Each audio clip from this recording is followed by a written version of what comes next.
Quarantine, you know the vibes. Zoom. You already know it's your boy Casanova. This episode 8 with quarantine questions on RapTV. Yeah. You can quarantine the body, but you can't quarantine my soul. What's good, y'all? We got Casanova in the building, virtually, of course, for Quarantine Questions on RapTV. And I'm your host, ProTheGoat. What's good, bro? How's it going? Hanging in there, same, different toilet, man. I see. And by the way, man, congratulations on Stress. You just recently dropped that, man. What's the reception on it? It was just a mood, man. It was a mood. I was feeling kind of down. I wasn't really even going to record it. Then I just said, you know what? That's what I'm going to do. And I just pour my heart out real quick. Bet. And are you doing a music video for that, or? Something might be in there. Something might be in the mix. Something might be in the works. Okay, bet. And then you also recently dropped a music video for the song COVID-19 that you just did with J-Glow, man. Oh, yeah. J-Glow, he a dope artist, man. He won my mixtape little competition I'll be doing every Sunday. I told him I was going to give him a free feature, so that's what I did. Bet. Yeah, I was peeping that too. Like, shout out to that competition. I feel like it's great that you're putting on for up-and-coming artists, you know what I mean, and really giving them some shine. Yeah, definitely. I kind of listen to everybody tape on my mixtape, you know, and it's nothing to do. So, you know, yeah, true. It's like, you hear a hot song, why not? You just jump on it. You know, yeah, I believe in giving back a little. You know what I'm saying? Bet. And speaking of COVID-19, and this is your quarantine interview, what have you been doing during the lockdown, man? Working out, jerking off. Okay. Nah, man. Just regular, like working out, reading books, watching movies, watching a million Netflix movies. Did you see Tiger King? Yeah, I saw Tiger King. I saw you take a picture or video with a tiger. Were you there? Yeah, I was actually with the guy that was on Tiger King. That was crazy. Which guy was it?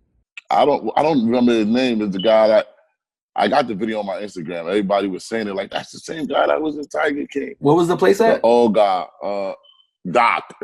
That's Doc Ansel. Yeah, Doc. Yeah. Did you see anything weird when you were over there? Like any all the women, all the Nah, he definitely got mad girls. He got mad girls. But nothing out of the ordinary. Nothing out of the ordinary. We stayed in one of his mansions. It was cool. I enjoyed it. It was dope. So I don't know. But other than that, I'm recording, man, making music. Got the home studio. Okay. And you also had the poster where you kind of apologized for the whole thing because you realized that the coronavirus was more serious than you originally had thought it was, right? Mm-hmm. Yeah, at least you didn't get Donkey of the Day for that. Yeah, I should have got Donkey of the Day. But I can't lie. Little stuff that I see now makes me want to just go outside and act a fool. Mm-hmm. And not like I see police taking advantage of people that's not gonna fight back. So that's really like, even when they was doing that to me, I wasn't with it. You know what I'm saying? If lucky it didn't get ugly like that, because we all would have been to jail. I hate cops that are hands-on for no reason. And that are bullies. You know what I'm saying? I hate bullies, period. But what they doing to people is crazy, man. They just punch you in your face, and they're not doing that to Jews. The Jews is outside. No face mask, no nothing. And they bearing with them, like asking them to move and stuff like that. So, you know, it's a racial thing, but seeing that makes me want to really go outside and do some things. But, you know, that's neither here nor there. Yeah, and I think, didn't you go visit a hospital or something? And that was kind of why you realized Kings County, yeah. And I saw a lot of people just laying sick on the floor and stuff like that. And then, you know, it's not a game. It's not a joke. Do you know anybody who got affected by it or no? Of course. A lot of people. Of course. That's crazy. and you kind of went from we outside to we inside, and then you started your OnlyFans account, right? That's a whole other bag, right? Then I had to go southpaw on them. I had to go southpaw on them, man. And then I also saw that Academics made a post saying that you were basically finessing all the girls, saying that they were seeing the same shit that was on your Instagram page out there and paying the $50 for nothing. You making me hot, man. You make me lose my money, man. Academic messing with my pockets, man. He hating. But shit, you were charging more than Safari, so. Yeah, that's it. Rich nigga shit. Yeah, it is what it is, but yeah, man, you've also had, honestly, like, you've had one of the craziest careers that I think I've ever seen or heard about. And most people know about, your jail stories and stuff, but, do you mind if we take it back a little bit one time, a few years back? Talk about it. What's up? All right, so growing up, your mom had a big house, and she said that it was the only black house on the block, right? Yeah. Yeah, so I'm actually curious to know a little bit about her background. Like, she seems like she raised you on your own, and I heard an accent too. Like, where is she from originally? Like, how did she from Panama? come up? Okay, and then how did she like build up her, career? Or, like, I wouldn't know, but I know she worked for Chase Bank. She was like the vice president of Chase Bank at the time when I was younger, but she retired.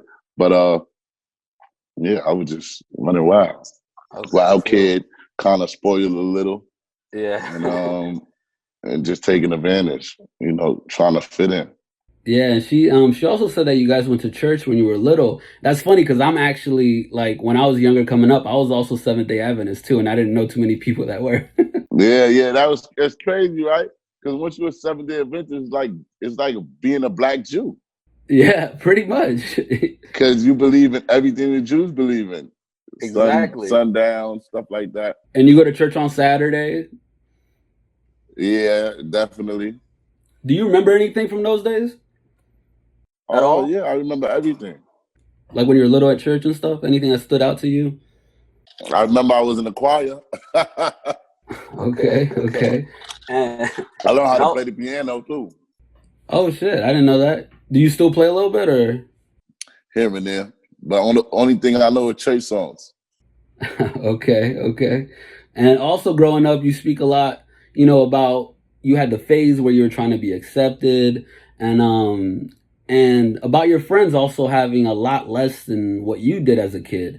Do you think that you might have felt a little bit guilty because you had more than they did, so you kind of feel like that might have played a role into your acceptance because you were like... Definitely. Again, I said, like, trying to fit in, I didn't need to do it, but I did it just to be equal with them, so they wouldn't look at me like, you don't got to do this, so you don't want to do this. So I just wanted to be accepted, you know what I'm saying? But now it is what it is. You can't take none of that to the bank with you, so you live and you learn. And then obviously you were in jail back and forth for a few years, and you speak a lot about your jail stories and stuff. Some people may not know this, but you actually met A$AP Rocky in jail, right? Yeah, definitely. And for the new people tuning in, can you kind of give us a brief like history right there, like a story of like how you guys met and stuff? Quick story. We was in the bullpen. There's new admissions. I've been to jail already probably like 3 times. I'm like 16 years old. Rocky's probably like 16, 17. I don't know. He come in, he like, yo, how you get to keep those sneakers? And I'm like, man, I've been doing this a long time, man. He like, yo, why they took my sneakers? I'm like, maybe because they don't want you in no fighting or whatever the case may be.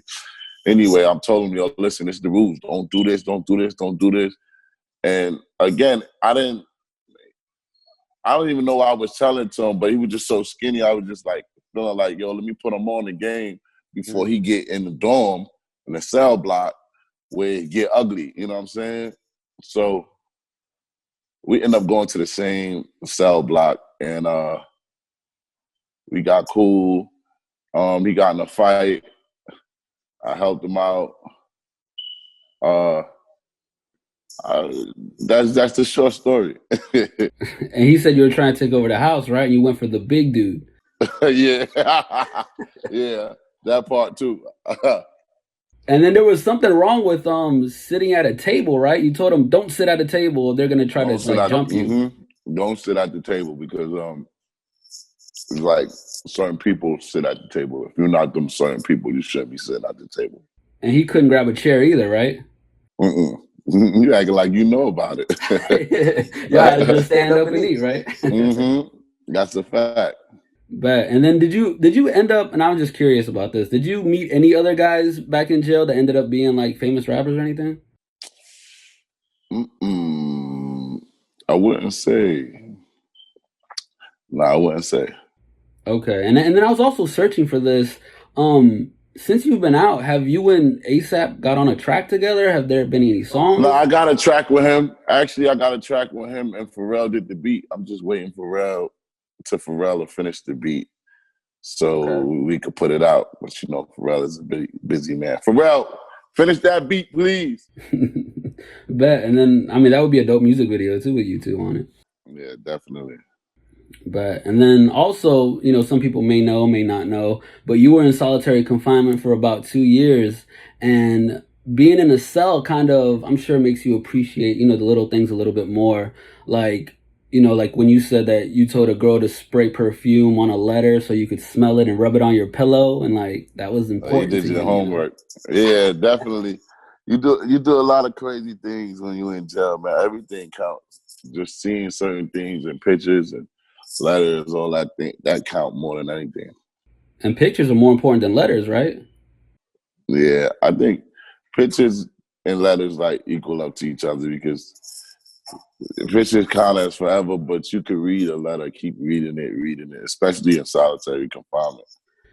I was also curious. So like after you get out, do you save all those? Do you have like a shoebox with everything in it, or like do you... I got a shoebox. I got a shoebox. It's memories, and sometimes you need them, so you can be grateful for where you at now. For sure, for sure. Were there any other small things like that you can remember that were like a big deal, or like you thought were important? A big deal. Butt pictures. Okay. I used to, when you get those, they send you those, and you're like, yeah, you need those. Because they don't even let you have magazines in there, right? Now, sometimes you get magazines, but then it's always good when it's somebody you already, you know. Okay. And honestly, just thinking back, you know, all that time in jail you spent, do you regret anything?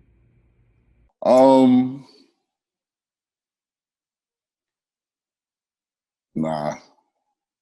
Because everything made you who you are. Everything made me who I am today, man. I probably would have been dead.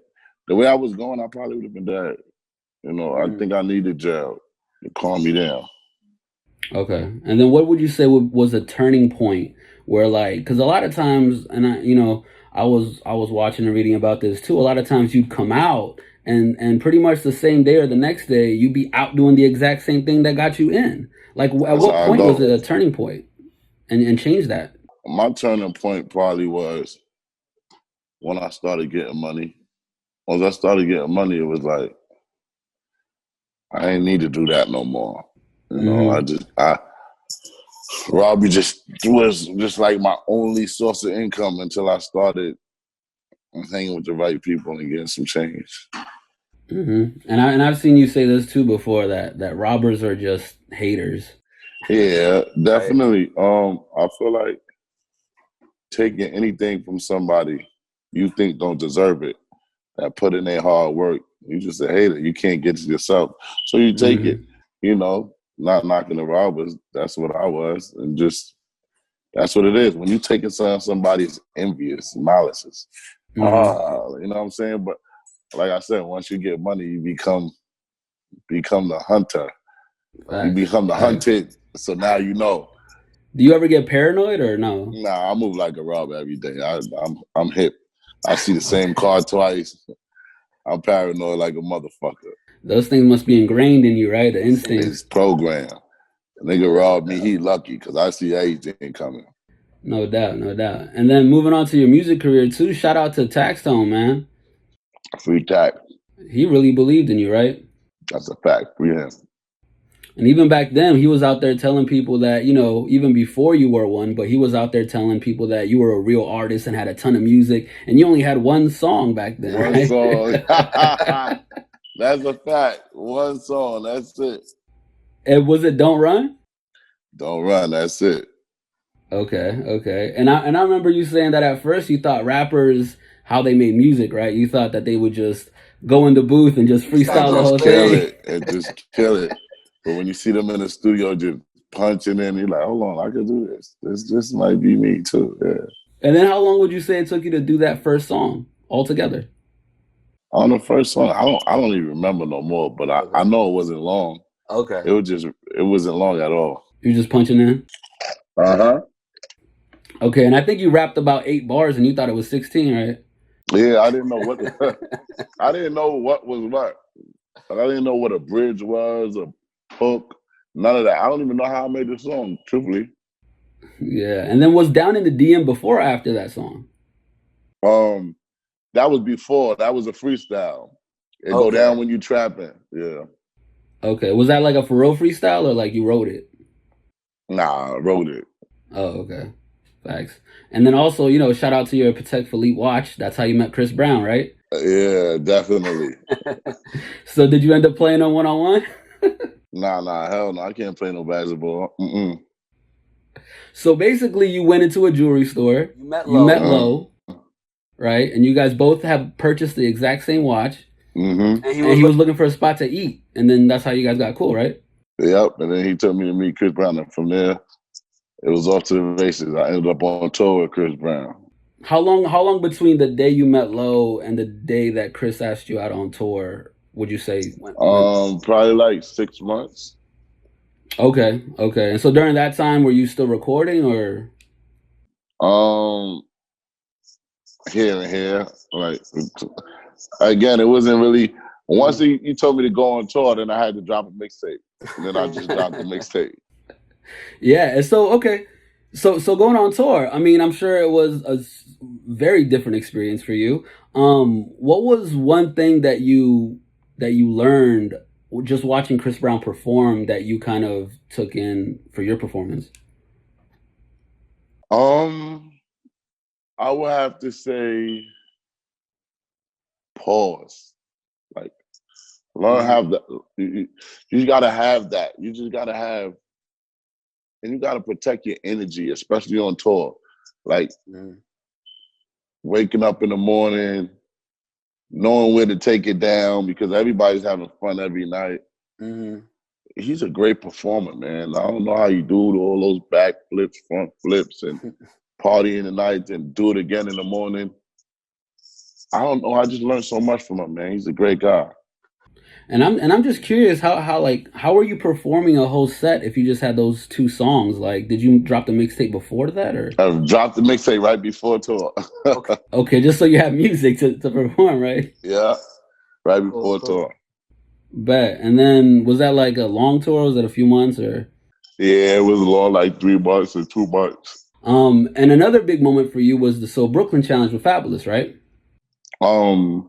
Yeah, that definitely was one. That challenge went crazy. Yeah, and the whole world seemed to jump on the different versions and having, you know, their own challenges. Was there one rapper that stood out to you when you were watching those that like really did good? Nah, not one. I think the whole Philly killed it though. Philly? The whole Philly. Philly. Oh, for sure. Philly put that battle in a headlock. For sure. See, Herbo went off crazy too. He went off crazy. Yeah, he did. As a whole of people, I think Philly went the most crazy. No doubt. I mean, they're known for spitters in general, like Cassidy, fucking Freeway, Meek. Yeah, they went crazy. And then speaking of Fabolous and that whole era of New York rap, I'm just really curious to know what your personal top 5 greatest rappers are, in your opinion. I'm gonna say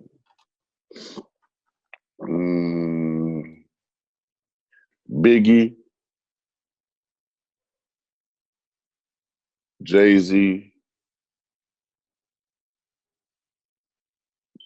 50 Cent,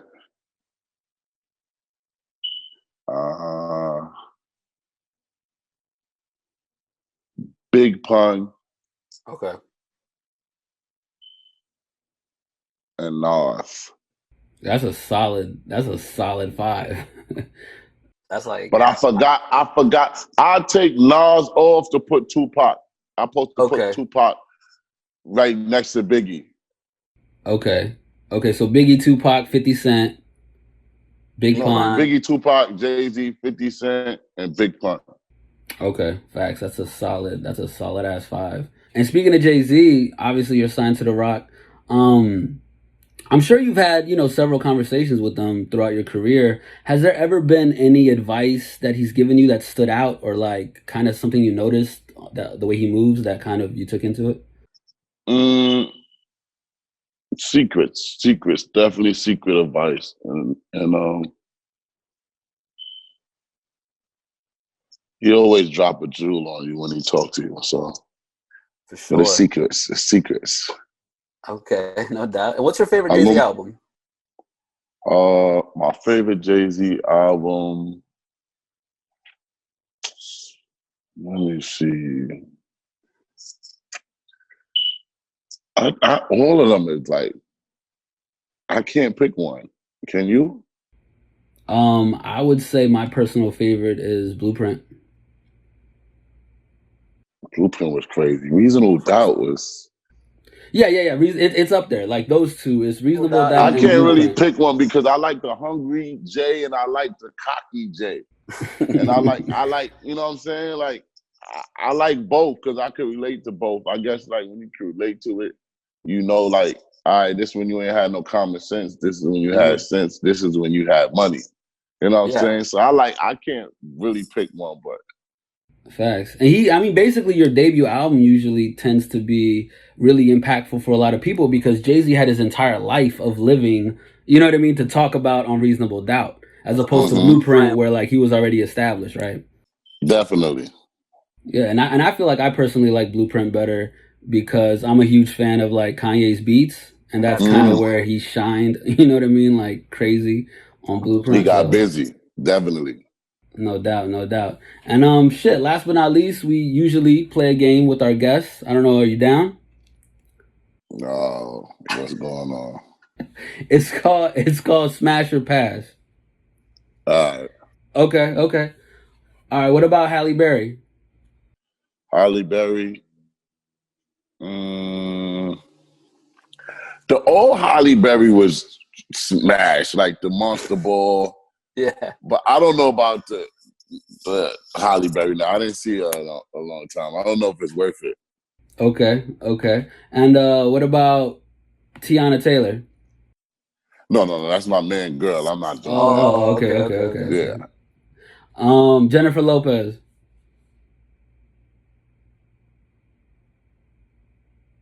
You thinking about that one? J-Lo been around the world, man. I'll pass on that. It ain't everybody had that. Okay. What about Britney Spears? Nah, Britney Spears is washed up. Okay, damn. Even what about old school Britney? Lit, yeah. Okay, definitely, yeah. Okay, and last but not least, we got Nicki Minaj. Nah, that's my. Oh yeah, that's your man. I can't. I got you. I can't do that. That's the homie. True. So yeah, man. Well, appreciate you coming out. Appreciate you playing the game. What else you got coming up that we can be on the lookout for? Project coming soon, man. Project coming soon this year. I don't know what to call it yet. Okay, you don't have a summer, fall. Summer. Let's say summer or fall. Okay. Fall. Bet. And then, what should we look out for the next music video? Coming soon. The next music I got. Coming soon. It's definitely coming soon. I'm trying to figure out when I'm gonna do it or how I'm gonna do it. So, trying to put some stuff together, but it's coming soon. Okay, bet that. All right, so yeah, man, thanks for coming out and staying inside at the same time. This was Quarantine Questions with RapTV, and I'm your host, ProTheGoat. Make sure you subscribe and hit that notification bell. We drop interviews every week, Wednesdays and Fridays. And one last time, let's give it up for Casanova. Yeah. You can quarantine the body, but you can't quarantine my soul.